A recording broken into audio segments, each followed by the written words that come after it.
Praise the Lord. प्रभु की स्तुति हो। परमेश्वर आप सभी को बहुत है कि आशीष करे। आज का वीडियो बनाने के कारण ये है कि परमेश्वर के अनुग्रह के द्वारा हमें और भी आगे बढ़ना है। हम हमारे जीवन में कुछ ऐसे बातें, कुछ ऐसे निर्णय जो लिए थे या निर्णय लेकर भूल चुके हैं, तो फिर से याद दिलाना चाहूँगा परमेश्वर के वचन के द्वारा। तो वचन के द्वारा ये सारे बातें होकर प्रभु की महिमा करेंगे हम। और इस वीडियो को लाइक, सब्सक्राइब और दूसरों को शेयर करें कि दूसरे के जीवन में भी परमेश्वर का वचन कार्य करे और उनका जीवन सही तरह से परमेश्वर की महिमा करे। आमीन। देखिए 2025 आ चुका है। क्या 2024 या उससे पहले इतने सारे साल हुए, क्या उसमें हमने जो निर्णय लिए थे वो निर्णय के लिए हम पक्के हैं? कौन से निर्णय? अच्छे से अच्छे निर्णय जो हमारे जीवन में, परिवार के जीवन में, काम या अलग अलग बातों में या सेवकाई में जिसका इस्तेमाल परमेश्वर करना चाहता है, या आप भूल गए हैं तो फिर से याद दिलाना चाहूँगा। तो इसलिए आपका सेवक विनोद भुईर परमेश्वर की महिमा के लिए 2025 में हम निर्णय की ओर देखेंगे कि हम लगभग 7 निर्णय की ओर देखेंगे, पॉइंट की ओर। और उसके द्वारा बहुत है कि आशीष के द्वारा प्लीज़ वीडियो आप फास्ट मत लीजिए, ये आपके लिए है, सुनने वाले आप सभी के लिए है। हम परमेश्वर के बच्चे, ये मत भूलिए, ठीक है, हर एक बातों के लिए। और जो भी मैं आपको बताऊंगा इसमें कुछ भी गलत रहेगा तो पर्सनली मेरा नंबर है, उस पर आप कॉल कर सकते हैं और मुझसे डिस्कशन, मुझसे चर्चा कर सकते हैं और उस समय को मैं ज़रूर दूंगा यीशु मसीह के नाम से, ठीक है। तो देखेंगे कि वीडियो को शॉर्ट जितना हो सके उतना बनाकर परमेश्वर की महिमा करेंगे। तो नंबर 1 एक पॉइंट ये है कि हम सकारात्मक हमें बोलना है, हमें निर्णय लेना चाहिए। लिख कर लीजिए, आप भी लिख कर लीजिए। नंबर 1 निर्णय के बारे में, निर्णय लेना है हमें। तो निर्णय नंबर 1 एक ये है कि सकारात्मक बोलेंगे। क्या बोलेंगे? सकारात्मक। अभी सकारात्मक कहाँ पर बोलेंगे हम? सकारात्मक सुबह से उठकर रात को सोने तक सकारात्मक बातें की ओर देखना चाहिए। आप पुलिस स्टेशन जा रहे, कोर्ट कचहरी जा रहे, आप अस्पताल जा रहे या अलग अलग जगह पर जा रहे, आपके काम धंधा, कॉलेज, क्लास, स्कूल में जा रहे, तो सकारात्मक बोलिए, नकारात्मक के पीछे मत लगिए। नकारात्मक बातें हमारे जीवन में नहीं होनी चाहिए, क्योंकि जैसे बोएंगे वैसे काटना होगा, जैसे करेंगे वैसे है हर एक बातें। तो अब्राहम को जो परमेश्वर ने बोला था, वादा दिया था, और अब्राहम परमेश्वर के वचन के वादे के अनुसार चलने लगा और परमेश्वर ने एक दिन उसे जो लड़के का वादा दिया था वो लड़का उसे परमेश्वर ने दिया। कितने साल में दिया ये मायने नहीं रखता, मायने रखता है कि परमेश्वर ने दिया उसको। और आगे और भी देखेंगे कि यहोशू और कालेब के बारे में। जब कनान देश में भेजा गया था हेर लोगों को, मतलब कनान देश में क्या चल रहा, कैसे लोग वहाँ पर के सारा रेलचल देखने के लिए भेजा था। तो कई प्रकार के आप देखिए, आपने बाइबल पढ़ा है, परमेश्वर के वचन पढ़ा है, लेकिन भूल गए होंगे, तो याद दिलाना चाहता हूं कि वहां पर कई प्रकार के लोगों ने नकारात्मक शब्द बोलाना है। वहां पर के लोग इतने बड़े हैं, इतने शक्तिशाली है कि हम उनके सामने एक टिड्डियों के समान हैं, टिड्डियों के समान, मराठी मध्ये टोल इसके समान है। तो लेकिन कालेब, यहोशू ये ढाढ़स बांध कर कहते हैं हमारा परमेश्वर है, हम उस कनान देश पर विजय प्राप्त करेंगे। ऐसे बाइबल में बहुत सारे उदाहरण दिए हैं, लेकिन मैं वहाँ पर थोड़े शब्द में बोलना चाहूँगा। उन्होंने सकारात्मक देखा और कनान को विजय प्राप्त करने के लिए परमेश्वर ने उनको मदद और सहायता किया। आप भी आपके जीवन में सकारात्मक रहिए। आपके जीवन में किसी ने भी, आपके पति पत्नी, बच्चे, माँ बाप, भाई बहन ने, किसी ने भी, आपके सेठ या आपके टीचर ने, किसी ने भी बोला होगा नकारात्मक शब्द, उसको तोड़िए यीशु मसीह के नाम से और आप सकारात्मक शब्द यहाँ पर इस्तेमाल करें। आने वाले दिन में बहुत सारे सफलता को आप देखेंगे यीशु मसीह के नाम से। आमीन, ठीक है। नंबर 2 प्रार्थना। क्या हम प्रार्थना करते हैं? कब करते प्रार्थना? अभी प्रार्थना करने का कोई बाइबल में समय नहीं दिया है, लेकिन जब समय निकाल कर हमें प्रार्थना करनी चाहिए। क्या आप पर्सनली प्रार्थना करना भूल चुके हैं? प्रार्थना विषय प्रार्थना 2, प्रार्थना पर्सनली प्रार्थना। जब आप प्रभु में आने के बाद कितनी सारी ढेर सारी प्रार्थनाएं करते थे, क्या आज उतनी कर रहे हैं, क्या उससे ज़्यादा कर रहे हैं या कम कर रहे हैं? प्रार्थना वैयक्तिक कृति, पर्सनली प्रार्थना हमारी होनी चाहिए। कितनी होनी चाहिए मैं नहीं कहूँगा, बाइबल के आधार पर पति पत्नियों की भी प्रार्थना होनी चाहिए। पति पत्नी एक ऐसे प्रकार की प्रार्थना के काबिल कार्य में आ सकते हैं कि वहाँ पर बहुत के आशीष के लिए भागीदार बनते हैं। और पारिवारिक प्रार्थना, कुटुंबीय प्रार्थना, फैमिली प्रेयर हमारे घर में हर एक फैमिली प्रेयर होना चाहिए, रोज रोज होना चाहिए फैमिली प्रेयर। अब समय नियुक्त करके, उस समय कहाँ कोई नाइट को गया है, कोई बाहर गया, कोई कहाँ पर गया है, कोई बाजार गया है, आगे पीछे थोड़ा होता है, लेकिन फैमिली प्रेयर होना चाहिए। उसको हर एक फैमिली के मेंबर ने, सेवक ने और सभी ने अटेंड करना चाहिए संग। और आगे संगति की प्रार्थना, संगति की प्रार्थना। अभी संगति जहाँ जहाँ पर होते हो संगति करना बहुत जरूरी है। कई प्रकार के लोग बोलते हैं संगति क्यों करने का। अरे संगति जब करोगे तब आप दूसरे के साथ सुख में दुख में संगति हो जाओगे। संगति करोगे तो आपके साथ सुख में दुख में लोग संगति हो जाएंगे। हर एक परिस्थिति में भी संगति करेंगे। अकेला रहकर कितना सारा ये करोगे और बोर हो जाएंगे, बाद में विश्वास कम हो जाएगा। इसलिए जहाँ पर भी संगति होती है संगति करिए। इमानुएल सेवकाई की संगति हो या और अलग, लेकिन सत्य की संगति करो, असत्य की संगति मत करो। नाश होने के कारण ठहरोगे, नाश होने के कारण ठहरोगे। इसलिए या मीटिंग है वहाँ पर, और मीटिंग भी अटेंड करना चाहिए। अभी क्या बोला मैंने कि प्रार्थना, पर्सनली प्रार्थना होनी चाहिए। पति पत्नी प्रार्थना करनी चाहिए, हाथ पकड़कर, मुंह इधर ये करके नहीं है, हर एक परिस्थिति में। और पारिवारिक प्रार्थना, फैमिली प्रेयर होना चाहिए, पारिवारिक कुटुंबीय प्रार्थना, संगति की प्रार्थना होनी चाहिए। जहाँ पर जिस दिन संगति है वहाँ पर संगति को अटेंड करना चाहिए बिल्कुल। और मीटिंग रहते, प्रार्थना रहते, तो भी प्रार्थना में आपको सहभागिता होना चाहिए। क्यों? बहुत जगह पर दिया है कि प्रार्थना उपवास में बहुत सारी ताकत है, प्रार्थना में बहुत सारी ताकत है। प्रार्थना में मन स्थिर हो जाता है, प्रार्थना के द्वारा बहुत सारे टेंशन चिंताएं निकल जाते हैं। तेलसुनी में भी कहा है निरंतर प्रार्थना करो, निरंतर प्रार्थना करो। परमेश्वर के कई सेवकों ने, दासों ने बहुत सारी जगह पर प्रार्थना के बारे में बताया गया है। दानियल के बारे में भी लिखा है, वो उसका प्रार्थना समय उसने कभी भी छोड़ा नहीं है। कौन कहाँ पर क्या कर रहा है, किसने क्या आदेश दिया, ये नहीं देख रहा, वो प्रार्थना करने के लिए बहुत सारे बातों में आगे बढ़ रहा था। मैं ऐसे नहीं कह रहा कि 3 ठहर प्रार्थना करो, पहली पॉइंट बताया है, उसको फिर से सुनने के लिए पीछे वीडियो करके आप देख सकते हैं। ये प्रार्थना का भाग होना चाहिए। केवल विश्वास बने हैं नहीं चलेगा, नहीं चलेगा। क्या हो रहा है देखो, आज जीवन में कितने सारे जगह पर गिर चुके हो। और नंबर 3, वचन। अभी वचन, परमेश्वर का वचन हमारा जीवन बदलता है। खाने पीने के द्वारा या पहनने के द्वारा कभी भी जीवन नहीं बदलता, जीवन परमेश्वर का वचन बदलता है।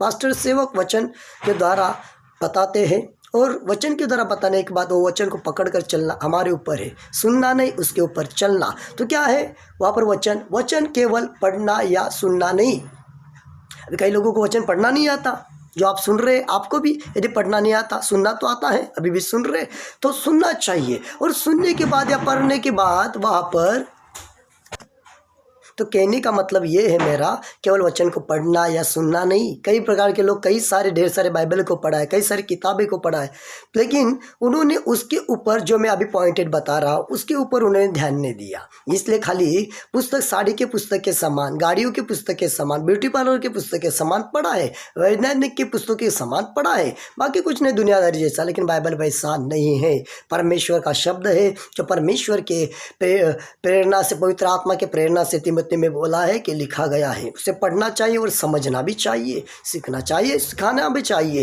क्या चाहिए यहाँ पर? वचन के द्वारा मनन करना चाहिए। वचन जो पढ़ा है, जो सुना है, मनन करो, मेडिटेट, मनन करना चाहिए। मनन करने के बाद उसके ऊपर ध्यान दीजिए, समझना, उसकी खोज करो, ऊपर से मत, उसकी खोज करो। क्या खोज करो? अभी मैं आपसे कहना चाहूँगा कि ये वचन जो आप पढ़ रहे हो या सुन रहे हो, किसने कहा है, किससे कहा है, पॉइंट लिखिए, किसने कहा है, किससे कहा है, कहाँ पर कहा है, कहाँ पर कहा है, क्या विषय पर बातचीत चर्चा हो रही है उस वचन के आधार पर, और कब कहा है, कब कहा है।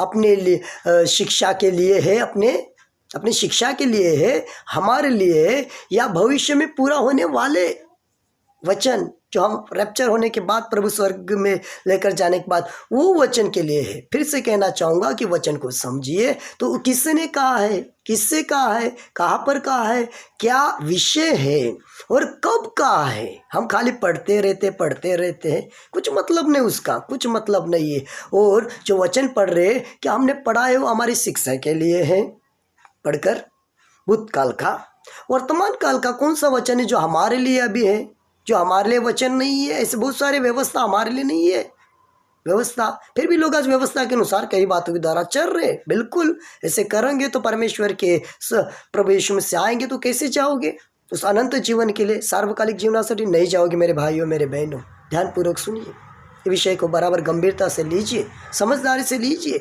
2025 आ चुका है, हम क्या कर रहे हैं वचन को, वचन का मजाक मान रहे हैं, वचन को हम ऐसे ही मान रहे हैं कि साधारण बात है। नहीं, जो आकाश पृथ्वी का निर्माण करता परमेश्वर है।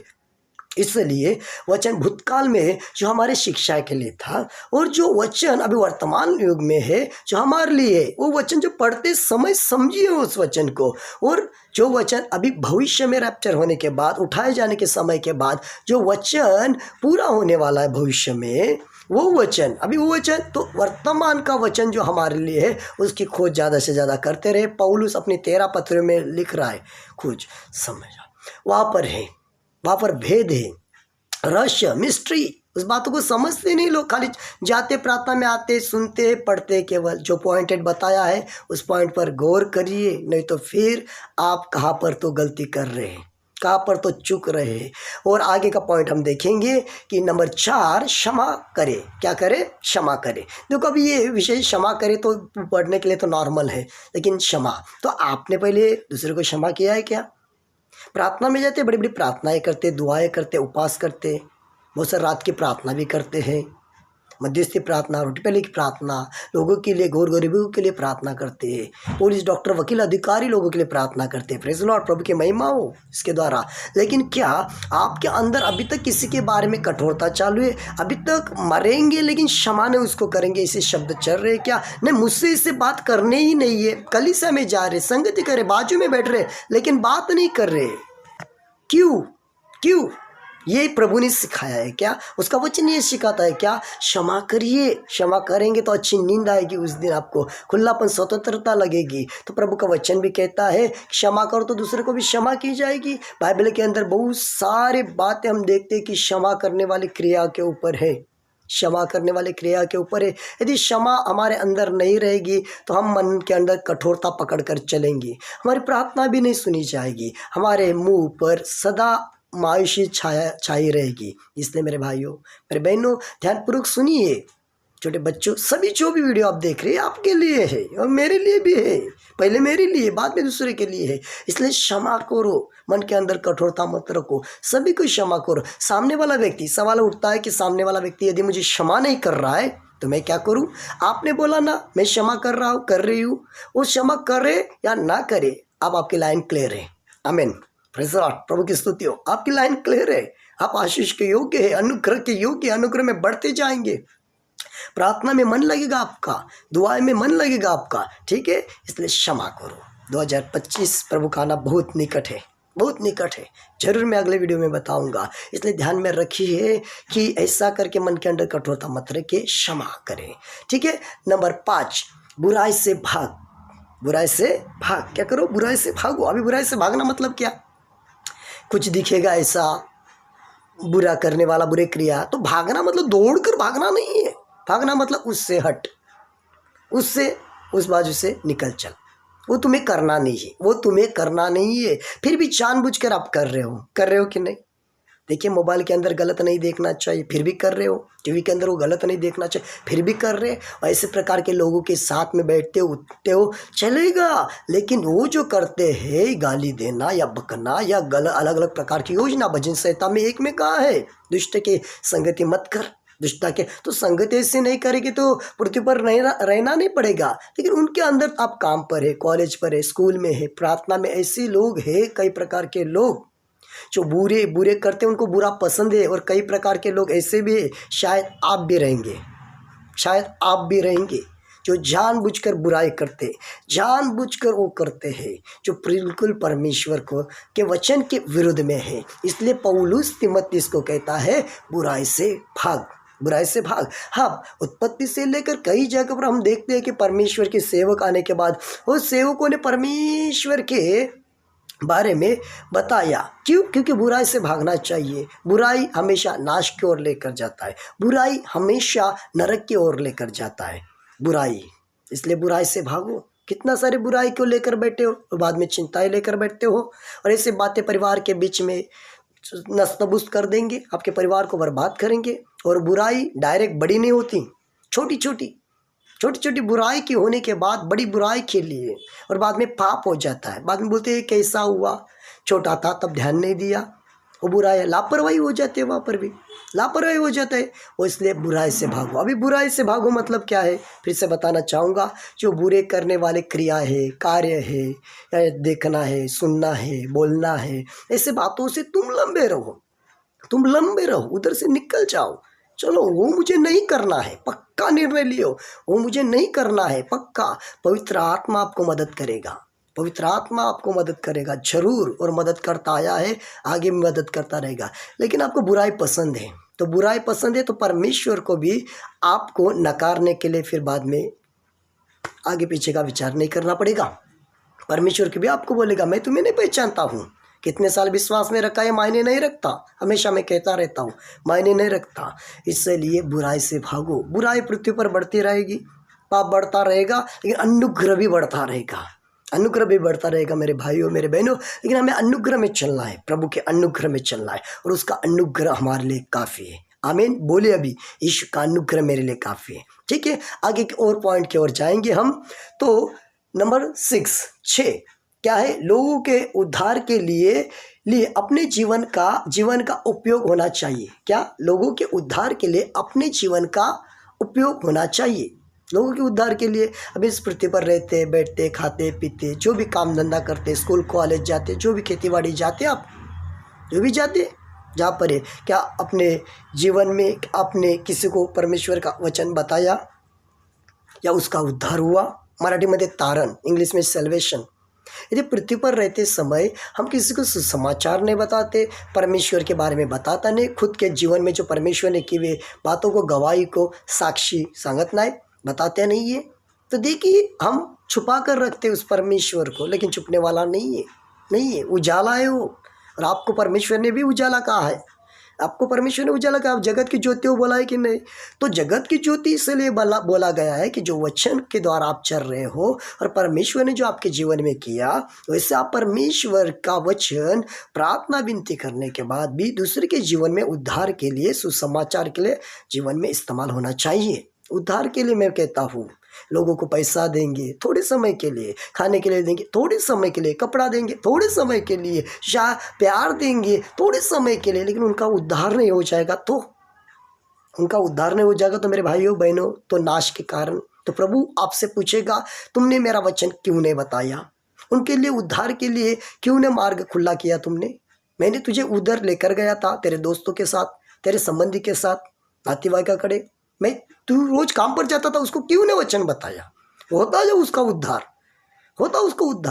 रोज उसको मिलते थे, बाजार में मिलती थी सहेली, बाजार में मिलते थे, गार्डन में मिलते थे, वहाँ पर ट्रेन में रोज मिलते थे, बस में मिलते थे, क्यों नहीं बताया। तो फिर क्या जवाब रहेगा आपका। आपके जीवन के द्वारा लोगों का उद्धार होना चाहिए, ये पक्का। हर एक दिन जब आप प्रार्थना करोगे, तब उस दिन एक बात बताना चाहूँगा, बोलिए परमेश्वर से, पवित्र आत्मा से, कि परमेश्वर आज मेरे द्वारा किसी का उद्धार होगा। प्रभु आज मेरे द्वारा बहुत सारे लोगों का आप उद्धार करोगे। आज मेरे द्वारा परमेश्वर आप उद्धार के लिए मार्ग बहुत सारे लोगों के लिए खुला करोगे। आज मुझे किसी को वचन बताना है, उसको प्रभु आप तैयार करें वचन सुनने के लिए और मुझे बताने के लिए, उद्धार के लिए आपका जीवन का इस्तेमाल होगा। ठीक है, प्रेज़ लॉर्ड। प्रभु की स्तुति हो परमेश्वर के वचन यही बातों के लिए। चलो तो लास्ट पॉइंट है, 7वां पॉइंट है कि अपने जीवन द्वारा परमेश्वर की महिमा हो रही है। क्या हमारे जीवन के द्वारा परमेश्वर की महिमा हो रही है। मेरे भाइयों मेरे बहनों ध्यानपूर्वक सुनिए, आप जो भी कुछ हो, आप कितने पढ़े लिखे हो, आप कितने कमा रहे हो, आपके घर कैसे है, आप क्या खा रहे हो, ये मैं नहीं बता सकता आपको। लेकिन ध्यान में रखिए एक बात कि क्या अपने जीवन के द्वारा परमेश्वर की महिमा हो रही है क्या महिमा।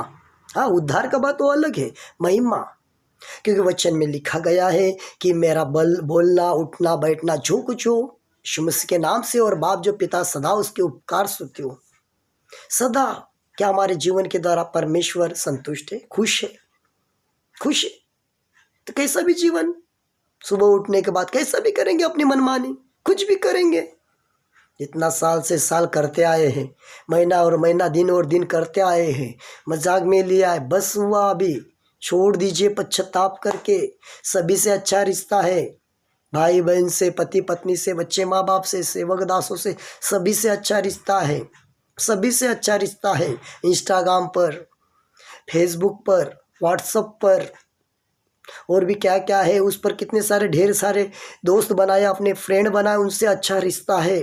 आपको रोज़ मिलते हैं, उनसे अच्छा रिश्ता है। कंपनी के सेठ से भी, वॉचमैन से भी अच्छा रिश्ता है आपका, अच्छा है आपका। लेकिन परमेश्वर से आपके जीवन के द्वारा परमेश्वर की महिमा नहीं हो रही है, परमेश्वर से अच्छा नहीं आपसे रिश्ता, बिल्कुल। तो क्या होगा, क्या होगा? सब यहाँ पर ही रहेगा, सब यहाँ पर ही रहेगा। इसलिए परमेश्वर के वचन के द्वारा बहुत सारी बातें लिखी है। पौलुस कहता है कि मेरे जीवन के द्वारा परमेश्वर की महिमा हमेशा होती रहे, हमेशा होती रहे, क्योंकि परमेश्वर ने इसलिए हमें पृथ्वी पर रखा है। वीडियो समाप्त करने से पहले ध्यानपूर्वक सुनिए जो आपने सुना है, जो बातों को, वो बातों को फिर से यदि आपको सुनना है तो आप फिर से वीडियो पीछे लेकर देखिए और फिर से सुनिए। ऐसे ही मजाक में मत लीजिए, समय बहुत कम है, यीशु मसीह का आना बहुत सारा निकट है। हमें वचन को के द्वारा परखना चाहिए, इस सारे पॉइंट के द्वारा, इस सारे निर्णय के द्वारा हमें इस 2025 में चलेंगे। तो मैं 100% कहता हूँ, 90 भी नहीं, 100% कहता हूँ, आशीष आपका है, अनुग्रह आपका है और आप अनुग्रह में चलेंगे। इसलिए सातवां पॉइंट जो कहता है कि अपने जीवन के द्वारा परमेश्वर की महिमा हो रही है, हो रही महिमा, जो समझ देना चाहिए वो दे रहे, हो रहे महिमा, महिमा होनी चाहिए। मराठीत गौरव, ग्लोरी, महिमा होनी चाहिए। प्रभु ने आपको महिमा के लिए रखा है उसके पृथ्वी पर। स्तुति, आराधना, सभी बातें, संगति, प्रार्थना, जो जो हुआ पॉइंट, वो पॉइंट को केवल मैं दर्शाना चाहता कि निर्णय ले लो, सकारात्मक बोलना, निर्णय ले लो कि प्रार्थना का समय हर एक नियुक्त करना, निर्णय ले लो कि वचन को बराबर समझना, कौन कहाँ पर कैसे किस लिए बताया गया है, भूतकाल का क्या, भविष्य का क्या, वर्तमान का वचन क्या है, उसको परखिए, खोज करिए, खोज कर। ऐसे मत केवल बाइबल लेकर घूम रहे, केवल मोबाइल में लेकर घूम रहे बाइबल को, केवल बाइबल की स्टडी की है लेकिन उसकी खोज ही नहीं कुछ की। इसलिए क्षमा करिए, मन के अंदर कठोरता मत रखिए, बुराई से भागिए, बुराई से लंबा रहिए, बुराई क्रिया से लंबा रहिए, जो परमेश्वर को पसंद है उससे लंबा रहिए। बिल्कुल, बाइबल के अंदर बहुत सारी बातें रखिए, दानियल सब उस ऐसे लोगों में था लेकिन बुराई से लंबा रहता था। क्यों? उसको मालूम था बराबर, क्योंकि परमेश्वर के वचन उसे मालूम थे। ऐसे लोगों के उद्धार के लिए अपने जीवन का उपयोग होना चाहिए, जीवन उपयोग होना चाहिए। सातवां पॉइंट है, अपने जीवन के द्वारा परमेश्वर को महिमा हम दे रहे क्या, हो रही क्या, परमेश्वर की महिमा हो रही क्या अपने जीवन के द्वारा, ठीक है। इसलिए ध्यान में रखिए, इस सारे बातों के द्वारा परमेश्वर आपके जीवन में बहुताय का कार्य करे। ये वीडियो आपने देखा इसलिए मैं आपको धन्यवाद करता हूँ, आपने सुना इसलिए धन्यवाद करता हूँ। इस वीडियो को लाइक करिए, सब्सक्राइब करिए और शेयर भी करिए दूसरों को, दूसरे भी कलीसिया के लोग रहे, दूसरा कोई भी रहे, उनके जीवन में विश्वास नहीं यीशु मसीह पर करता होगा, फिर भी उसके जीवन में भी ये पॉइंट, ये निर्णय काम करेंगे यीशु मसीह के नाम से। और 2025 में परमेश्वर की और भी बहुताय की महिमा होगी, आपके द्वारा, आपके परिवार के द्वारा, आपके कलीसिया के द्वारा, आपके काम के द्वारा, आपके घर के द्वारा और जो कुछ इस पृथ्वी पर है सभी के द्वारा, ठीक है। Praise Lord. प्रभु आप सभी को आशीष करे। सुनिए वीडियो मत बंद करिए, कुछ बातें हैं अभी तक देखिए। इसलिए आप हमेशा याद रखिए कि आप परमेश्वर के बच्चे हैं, संतान हैं, कैसे भी रहे हैं, गोरे बटले झाड़े, कैसे भी आप कम पढ़े लिखे, बहुत सारे पढ़े लिखे, कम नौकरी, कम पैसे में कमा रहे हैं, कैसे आपके शरीर के अंदर बीमारियां हैं, लेकिन आप परमेश्वर की संतान हैं। और आप परमेश्वर की संतान होने के कारण परमेश्वर आपसे हमेशा प्रेम करता आया है और उसके प्रेम को पकड़ कर चलिए। Praise Lord. इम्मानुएल सेवा प्रार्थना चैरिटेबल ट्रस्ट महाराष्ट्र प्रभु मसीह में आप सभी को बढ़कर परमेश्वर की महिमा के लिए और भी इस्तेमाल होना चाहिए। मैं आपका मेरा नंबर यहाँ पर दिया है, उस नंबर पर कॉल कर सकते हैं और मुझसे और इस विषय के लिए चर्चा कर सकते हैं, ठीक है। प्रार्थना में हमेशा याद रखिए और प्रभु आपको बहुताय के द्वारा आशीष करे। यीशु मसीह का अनुग्रह आपके साथ में सदा बना रहे। Praise the Lord. आइए एक प्रार्थना करेंगे। महान परमेश्वर खुदावन, धन्यवाद यीशु मसीह के नाम से हम आपके पास आते। इस जगत में हम भटके थे परमेश्वर था, जैसे दुनिया के लोग करते वैसे करते थे, लेकिन हमने आपको नहीं, आपने हमें चुना है परमेश्वर था। हर एक परिस्थिति में अच्छा जीवन के लिए आपके वचन आए, आपके दास सेवकों ने हमें वचन बताया और उस वचन के आधार पर हमें जीवन में सही मार्ग मिला। इसलिए धन्यवाद करते हैं कि हमें स्वर्ग और नरक के बारे में भी पता चला, जीवन में सही बातों के द्वारा पता चला, और सही बातों में आप जब आओगे तो हम परमेश्वर पिता विश्वास करते हैं कि हमारा विश्वास को और भी बढ़ाइए और हम आपके साथ में उस स्वर्ग में रहेंगे परमेश्वर, ये हमारा विश्वास है। धन्यवाद करते, बहुत सारे लोग जो भटके हैं उनका भी उद्धार हो जाए यीशु मसीह के नाम से। वीडियो सुनने वाले, देखने वाले, जहाँ पर ये पवित्र आत्मा आप उनको छुएंगे, पवित्र आत्मा आप उनके जीवन में है, उनके शरीर में है, जो उनका शरीर जो आपका मंदिर बन चुका है परमेश्वर। होता है कि बीमारी जो कहीं ना कहीं छुपी रहती है, लेकिन उसको हम डांटते यीशु मसीह के नाम से, और पवित्र आत्मा उस सभी पर आप नियंत्रण करेंगे। नियंत्रण किया, इसलिए धन्यवाद। दुआएं प्रार्थना सुनी, इसलिए धन्यवाद। इस वीडियो के द्वारा ये लोग आशीषित हुए और परमेश्वर आपके अनुग्रह को बहुत आए के समझे, इसलिए धन्यवाद करते यीशु मसीह के महान सामर्थशाली नाम में पिता, आमीन आमीन।